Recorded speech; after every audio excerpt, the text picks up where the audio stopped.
நண்பர்களே, இந்திய அணி பார்த்தீங்க அப்படின்னா, ஆஸ்திரேலியாவுக்கு வந்து சுற்றுப்பயணம் மேற்கொண்டு டெஸ்ட் தொடரில் வந்து ஜெயிச்சிட்டாங்க. ஒரு நாள் போட்டி தொடர்லையும் வந்து ஜெயிச்சிட்டாங்க. T20 தொடர் மட்டும் வந்து சமநிலையில் வந்து முடிஞ்சிருச்சு. எது எப்படி இருந்தாலும் ஆஸ்திரேலியா சுற்றுப்பயணத்தில் இந்திய அணி வந்து ஒரு சீரீஸில் கூட வந்து தோக்கலை. இப்போ வந்து நியூசிலாந்துக்கு எதிரான போட்டிகளில் இந்திய அணி வந்து விளையாண்டுட்டு இருக்காங்க. இந்த தொடர் முடிஞ்ச பிறகு திரும்ப ஆஸ்திரேலிய அணி வந்து இந்தியாவுக்கு வந்து சுற்றுப்பயணம் மேற்கொண்டு கிரிக்கெட் போட்டிகளை விளையாட போகிறாங்க. லிமிடெட் ஓவர் கிரிக்கெட் தான். 2 T20 போட்டியில் வந்து கலந்துக்க போகிறாங்க.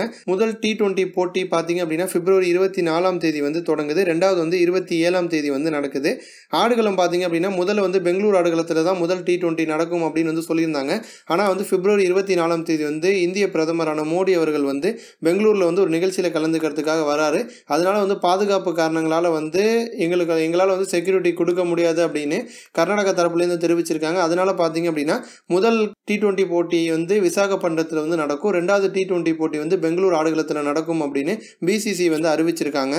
இதனைத் தொடர்ந்து பார்த்தீங்க அப்படின்னா 5 ஒருநாள் போட்டி வந்து நடக்குது. March 2 வந்து ஹைதராபாத்தில் முதல் ஒரு நாள் போட்டி, March 5 வந்து நாக்பூரில் ரெண்டாவது ஒரு நாள் போட்டி, March 8 வந்து ராஞ்சியில் வந்து மூணாவது ஒரு நாள் போட்டி, March 10 வந்து மொஹாலியில் வந்து நாலாவது ஒரு நாள் போட்டி, March 13 வந்து டெல்லியில் வந்து ஐந்தாவது ஒரு நாள் போட்டி வந்து நடக்குது.